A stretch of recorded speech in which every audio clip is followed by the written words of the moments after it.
क्या रावण की पुत्री थी माता सीता? जाने जनक पुत्री के जन्म का सबसे बड़ा रहस्य।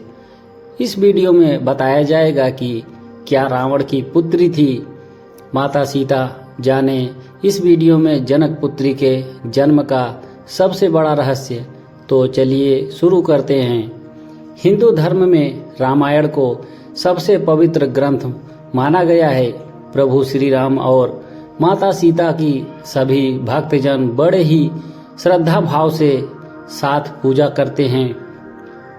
माता सीता प्रभु श्री राम की अर्धांगिनी थी और महाराजा जनक की पुत्री थी।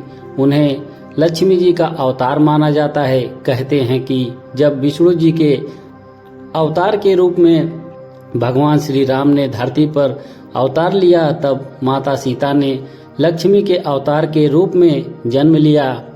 उनकी महिमा ऐसी है कि आज प्रभु श्री राम से पहले देवी सीता का नाम लिया जाता है। आज ऐसे ही हम आपको माता सीता के जन्म रहस्य के बारे में बात करेंगे।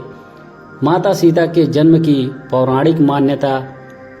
पौराणिक कथा के अनुसार माता सीता भगवान जनक को जमीन के नीचे मिली थी। महर्षि वाल्मीकि जी की रामायण के अनुसार राजा जनक के समय एक बार मिथिला राज्य में अकाल पड़ गया।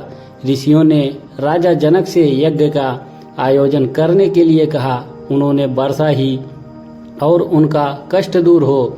यज्ञ की समाप्ति के अवसर पर राजा जनक अपने हाथों में हल लेकर खेत जोत रहे थे। तभी उनके हल का नुकीला भाग, उससे सीता कहते हैं, किसी कठोर चीज से टकराया और हल वहीं अटक गया।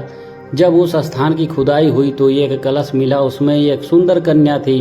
राजा जनक ने उस कन्या को कलश से बाहर निकाला और उसे अपनी पुत्री के रूप में स्वीकार कर लिया।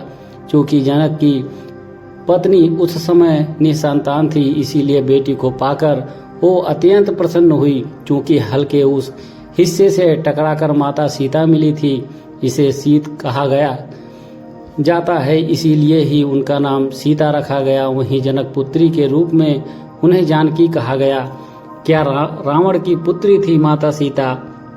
यदि माता सीता के जन्म की बातें करें तो एक और प्रचलित कथा है कि जिस पर शायद ही यकीन हो। दरअसल रामायण के अनुसार रावण ने कहा था कि यदि उनके हृदय में अपनी पुत्री ने विवाह की इच्छा उत्पन्न होती है तो उनकी पुत्री ही उनकी मृत्यु का कारण बनेगी। इसी बात को सही साबित करने के लिए एक बार मृगंधमद नाम के ऋषि देवी लक्ष्मी को रूपी के पाने के लिए हर मंत्रोच्चारण के साथ कुछ के अग्रभाग में एक कलश में दूध डालते थे। एक दिन जब ऋषि आश्रम में मौजूद नहीं थे, तब रावण वहां आया और ऋषियों को मारकर रक्त कलश में भर दिया। इस कलश को रावण ने अपने महल में छिपा दिया।